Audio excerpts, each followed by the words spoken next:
Y el capítulo 14, que es el siguiente, habla de tres aspectos muy importantes que nos cuesta trabajo controlar. El primero son las emociones, ¿no? Solemos ser o muy coléricos o muy emocionales, así. El segundo es algo que también suele costar mucho trabajo, o para algunos mucho trabajo, y es el vientre, es el estómago, es lo que comemos, ¿no? Es difícil. ¿Cuántos de aquí han hecho o intentado hacer una dieta y no lo han logrado? Algunos no hemos tenido mucho problema con eso, pero la mayoría de los que han intentado hacer dietas dicen que la mayoría fracasa después de no sé cuántos intentos. Ajá. Y la tercera parte de lo que habla este capítulo yo les diría que habla sobre nuestro corazón, aunque el tema es el diezmo. Me van a decir, híjole, en la torre, ahorita ya. Van a empezar a hablar de lo que no me gusta. ¿Para qué venía hoy, no?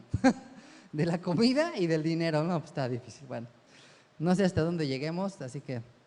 Pero bueno, vamos a aprender esto. Y fíjense lo que dice el versículo 1 del capítulo 14. Fíjate cómo empieza este capítulo. Dice, hijos son de Adonai vuestro Dios. Hijos son del Señor vuestro Dios. Esa frase como que la hemos oído mucho de que somos hijos de Dios y que yo soy hijo del Altísimo y que soy hijo del Rey y todo. Bueno, pero ¿qué implica eso? Porque esa frase se utiliza generalmente como para decir, pues nadie me puede hacer nada, yo soy el hijo del Rey, yo tengo que merecer lo mejor, o yo no me puedo enfermar, o yo no puedo hacer tal cosa. Precisamente para eso es la palabra, para enseñarnos cómo vivir siendo hijos de Dios. Entonces, podrás tener el título, pero no quiere decir que vivas como tal. Así que, aunque seas quien sea, tenemos que aprender a vivir como hijos de Dios, y este capítulo y en general la Torá nos enseña cómo espera Dios que vivamos para manifestar que somos o no sus hijos. ¿Qué quiere decir? Que sí eres diferente, por supuesto, pero eso hay que vivirlo día a día. Y dice el capítulo 14, versículo 1, dice, no os ajaréis o no os cortaréis, ni os raparéis a causa de muerto, porque eres pueblo santo al Eterno tu Dios, y el Señor te ha escogido para que le seas un pueblo único de entre todos los pueblos que están sobre la tierra. Entonces, sin duda alguna, uno de los momentos más difíciles, más trágicos para cualquier ser humano es la pérdida de un ser querido, el fallecimiento de alguien a quien amamos.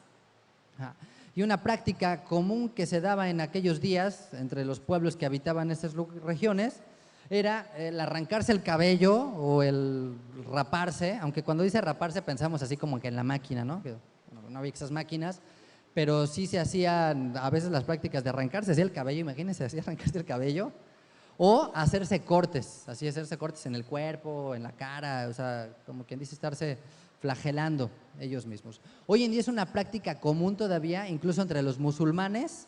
Hay un evento particular que se llama Ashura, que conmemora el asesinato de, creo que es el nieto de Mahoma, que fue mutilado y que fue así como torturado. Entonces, en conmemoración cada año, así ves las imágenes, los videos, los chavitos y los grandes están así rapados, muchos de ellos, y así cortándose con cuchillos o con machetes, con látigos, la espalda, la cara, la frente. O sea, es un ensangrenterío ahí. ¿Ves? Se reúnen, hagan de cuenta, así como si fuera una plaza, y todo el mundo así, ¿qué onda? Sí, es súper extremo. Entonces, bueno, para que no nos vayamos tan lejos, simplemente hoy en día sigue sucediendo y en una región muy cercana ahí. ¿Qué dice Dios? Tú no eres así, tú no hagas eso, tú no te dejes llevar a tal grado por esas emociones tan fuertes que te termines haciendo daño. Entonces, el espíritu del mandamiento, el principio es, no te dañes por causa de un muerto, por causa de un fallecimiento. Entonces, esto es la parte externa, pero en el interior también podemos hacerlo, ¿no? Podemos seguirnos lastimando, podemos perder la cabeza, alegóricamente, por una tragedia así, hasta al grado de llegar a decir, ¿sabes qué? Pues ya me muero yo también. Entonces, no quiere decir que el duelo, que el dolor no tenga lugar en la vida de un creyente. Por supuesto que lo tiene, lo es necesario y hasta es sano, y prácticamente se considera un mandamiento hacer un duelo por una persona querida.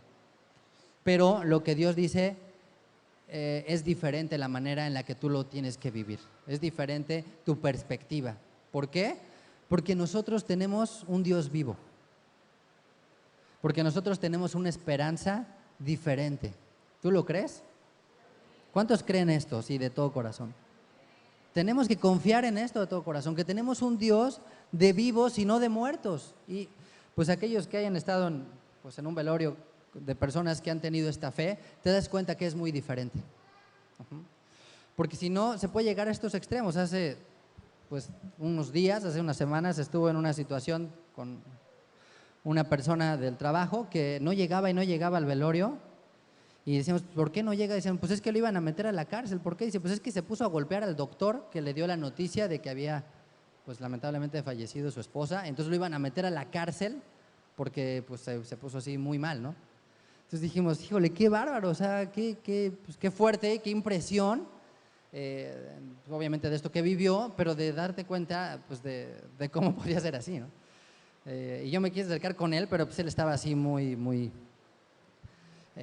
reacio a platicar y abrir su corazón y hablar y a todo esto, pero eso es lo que llega a suceder cuando no tenemos nuestros ojos en el autor y consumador de nuestra fe, cuando no tenemos nuestros ojos puestos realmente en la eternidad. Ajá. Y les digo, pues no quiere decir que no haya un espacio para el dolor en la vida de un creyente. Lo que Dios quiere es que precisamente fluya ese dolor y lo manifestemos, pero que lo vayamos dejando. Es parte de nuestra naturaleza también manifestar el dolor. Dios respeta eso, pero te dice, no te dejes ir, no te pierdas, no te vayas más allá.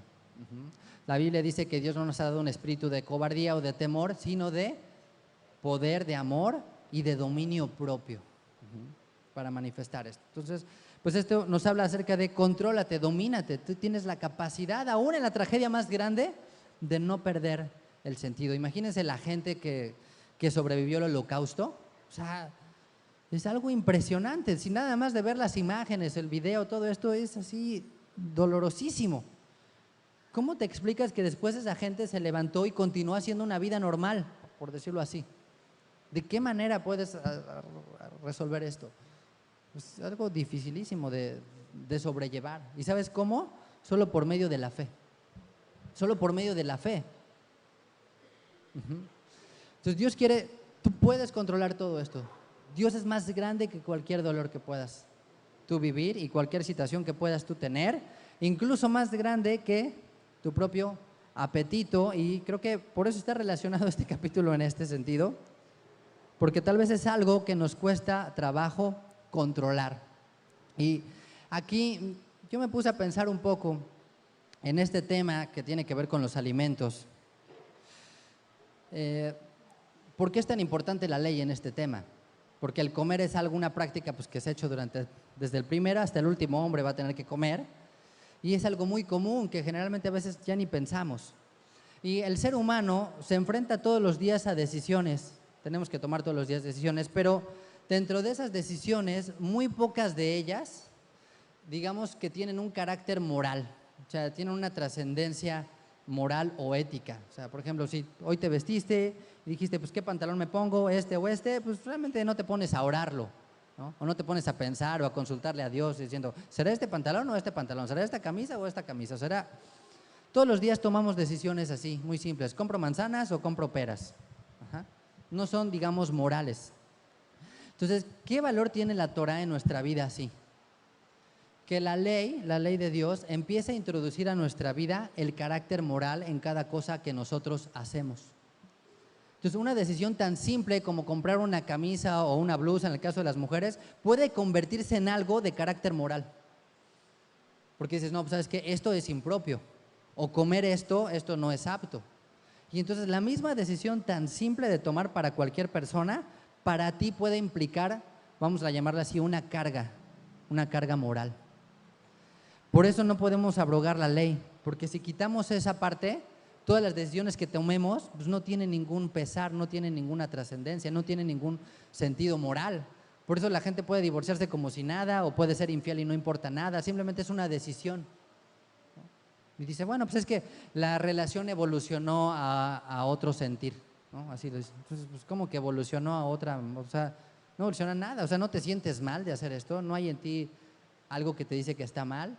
Pues si dice que no, es justamente por eso, porque no está la palabra de Dios ahí. Y es curioso, no sé si se han puesto a pensar, que el primer mandamiento que se le dio al hombre, ¿cuál fue? El primer mandamiento que Dios le dio a Adán. A ver. De todo árbol vas a poder comer, excepto de este, del árbol de la ciencia, del árbol del bien y del mal. Entonces, no es casualidad, creo yo, que el primer mandamiento dado tiene relación con la comida. Ajá. Entonces, él podía comer lo que fuera. Todo estaba ahí para comer, excepto un solo fruto. Y es más, yo no creo que ese árbol haya sido así un árbol acá así como verde, en el tronco, morado, rojo, o sea, como que una cosa así dificilísima. No, yo creo que era pues, hasta cierto punto un árbol común y corriente. La decisión implicaba en cómo lo iba a ver Adán. Ajá.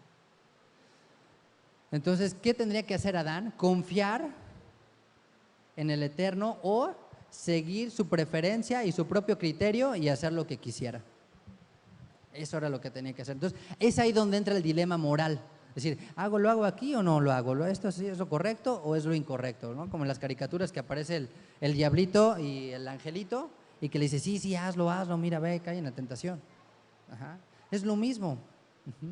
Entonces, esta distinción que se hace no es como por excluir, sino simplemente para que el hombre aprendiera a distinguir. Y esa es la idea, parte de la idea de una dieta bíblica diferente.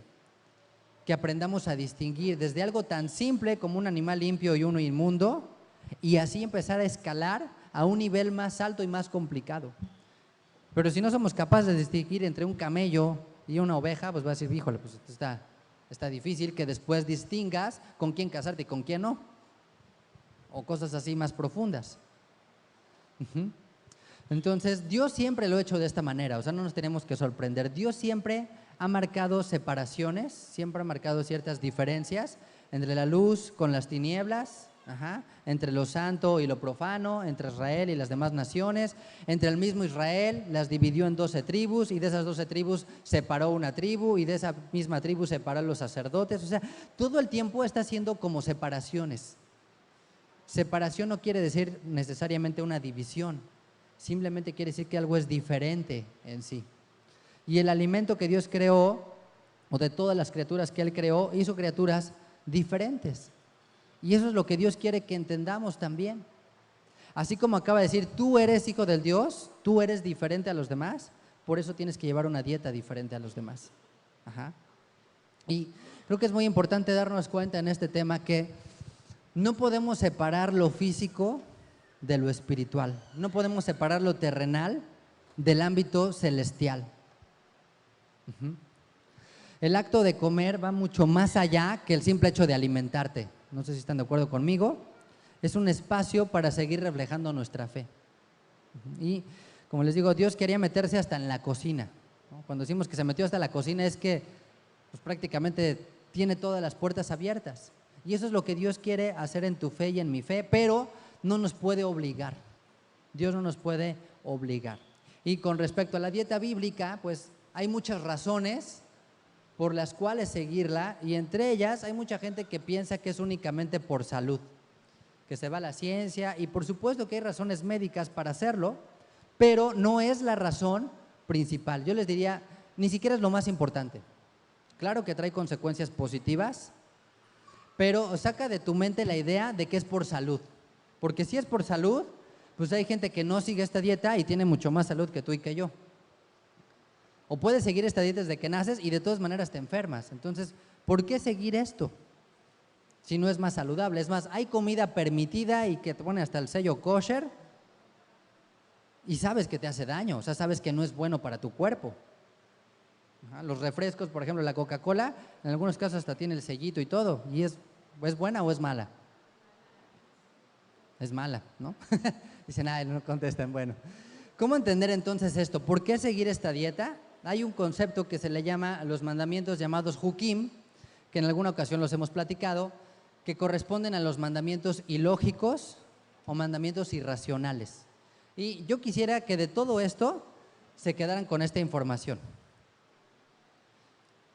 Los mandamientos ilógicos son los que en la Escritura no nos dan una explicación aparente u obvia. Es decir, el texto no dice, y esto se hace por esto. Simplemente dice, esto se hace y se acabó. o esto no se debe de hacer y ya, y no hay una explicación de por qué, no hay una explicación aparente. Pero ¿para qué son dados estos mandamientos entonces? Justamente para confiar en el Creador, para saber si vamos a depositar nuestra fe en Él o si vamos a creer que nosotros sabemos más que Él. Es el mismo caso que Adán. Adán estaba en la misma situación que tú y que yo hoy. Él vio el árbol y seguramente no le daba toques ni era algo así particular que tenía fuego, simplemente era algo que tenía que confiar. Es más, yo creo que él comió y dijo, pues ni sabe mal, ni sabe feo, ni sabe nada, o sea, es un fruto más. Pero había una decisión moral que tenía que tomar. ¿Y por qué les digo una decisión moral? Porque este tipo de mandamientos y particularmente esta cuestión del alimento, pues si tú no lo sigues, francamente a mí no me va a hacer daño. Ajá, o sea, a mi cuerpo pues, no le va a pasar nada. O si yo como algo que no debo de comer de acuerdo a la Biblia, a Dios tampoco le va a pasar nada.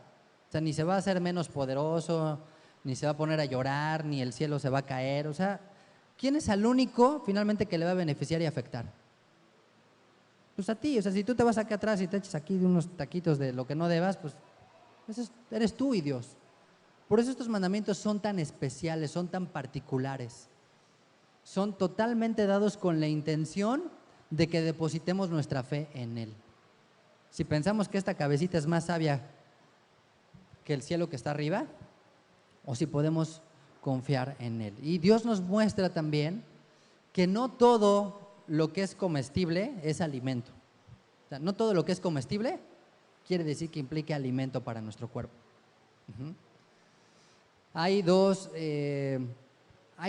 reglas básicas para poder considerar algo como alimento.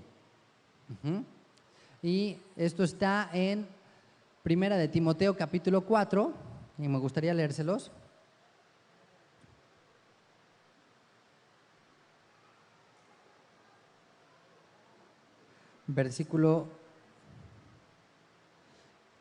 Bueno, vamos a leer nada más los últimos dos versículos, versículo 4 y 5.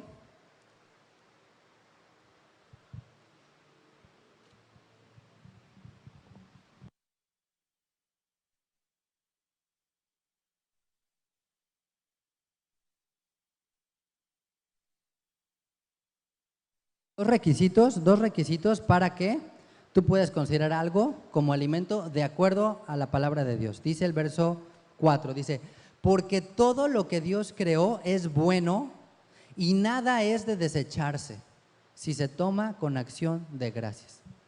¿Ya ven? Y aquí es donde muchos dicen, ahí está, ¿ya ves? Ahí está clarísimo. La misma Biblia dice que todo es bueno, que nada es de desecharse. Pues entonces, ¿cuál es el problema? Que no leemos el siguiente versículo. El siguiente versículo dice, porque por la palabra de Dios y por la oración es que eso es santificado. Santificado es apartado, que es lo que les decía hace unos minutos. La idea de separar algo para un uso particular. Entonces la idea es, hay muchos animales en el reino, pero solo hay unos que son apartados para consumo humano. Los demás tendrán otro uso, tendrán otra finalidad, pero particularmente para saber si es alimento para ti, dice, por la palabra de Dios y por la oración. Y bueno, recordemos que para Timoteo la palabra de Dios pues era la ley y los profetas. Entonces eso es lo que puede validar si es algo que te debas de comer o no. No hay otra razón. Aunque el nutriólogo diga lo contrario, aunque tu estómago diga lo contrario, o la cultura diga lo contrario, pues tenemos que ir a lo que dice la palabra. Si nuestra fe está puesta en la palabra, si la palabra de Dios es tu máxima autoridad, entonces así es. Y yo creo que esto repercute más allá de solamente el ingerir el alimento. Definitivamente influye lo que comemos o no en nuestro ser. ¿Ustedes qué creen? O sea, ¿cambiará nuestro estado de ánimo? Por supuesto que sí. Es más, si consideras que tu cuerpo es un templo de Dios, no puedes meter cualquier cosa. Tendríamos que hacer conciencia de lo que realmente comemos. Entonces, fíjense lo que dice el versículo 3. Dice, nada abominable comerás. Así empieza diciendo. Nada abominable comerás. Y bueno, la pregunta sería, ¿y qué es abominable? ¿Qué es abominable? Para ustedes debe ser abominable hombre de las nieves. Bueno, la palabra abominable en el hebreo implica como algo repugnante o asqueroso. Y bueno, pues nos quedamos más o menos en la misma, porque para mí puede ser algo asqueroso, algo que para un niño es delicioso, ¿no? O cosas así. Entonces, ¿qué puede ser repugnante? ¿Qué puede ser asqueroso? Fíjense algunas imágenes, a ver si le alcanzan a ver los que están aquí enfrente, tal vez sí. Esto es en China, ¿no? Es perro asado, ¿no? Entonces de repente imagínate, ¿sabes qué? Pues hace hambre, mejor que hacemos, pues tráete al firulais y ahorita nos lo hacemos en ensalada y todo ahí. Entonces los perros en China, súper común hoy en día, ¿no? Dicen por ahí que, pues que hasta cosas humanas se llegan a comer. Ajá. Por ejemplo, esto es en Venezuela, hay una tarántula así que se llama tarántula Goliat. Y esas se las comen acá así, con todo. Ahí es un niño comiéndose una araña así, sin nada, o sea, así como está, nada más un zapatazo, un guarachazo, ya está lista la comida. Órale, todos a la mesa. Así como está. Entonces, bueno, le dicen, eso está asqueroso. Tal vez alguien. Bueno, es en Corea, los escorpiones así en brochetita, ¿no? Brocheta de escorpión y así como va. Con todo y tenazas, con todo y cola, ¿para qué? Para aprovecharlo todo al 100%. Esto para que no nos vayamos tan lejos, ¿esto dónde será? Los gusanos. Esto es en México, ¿no? Los gusanos, así, todavía así moviéndose y en la lengua así siguen moviendo y todavía llegan y siguen en movimiento. Los gusanos. ¿Qué les parece? Un helado de larvas, ¿no? Estás así el helado y todavía así en la lengua siguen revoloteando, se te meten en las encías y todo eso. Limpieza dental incluida. Un helado de larva, así de postre. Ya que vieron todo eso, dice, pues al final un heladito de larva, ¿no? Entonces, bueno, cualquiera diría, ¿está asqueroso o no? Bueno, para ustedes está asqueroso, pero para esos no está asqueroso. O sea, si estuviera asqueroso, pues no se lo comerían. Entonces, ¿qué es repugnante? ¿Qué es asqueroso? ¿Qué es abominable? Porque la Biblia dice nada abominable. Por ejemplo, algo abominable, por ejemplo, esta es una mujer hindú adorando o rindiendo culto a una vaca. Una cheeseburger así, eso es una abominación. Pero aquí ya está así, ay, es una hamburguesa con queso. Ajá, entonces, pero para nosotros lo otro era abominable y para ellos esto es abominable. O, ¿qué tal un rib eye así? ¿Sí? ¿Qué tal un vegano? Dice, o sea, ¿are you crazy? O sea, ¿estás loco? O sea, ¿cómo te vas a comer eso? O sea, para un vegano eso es una abominación.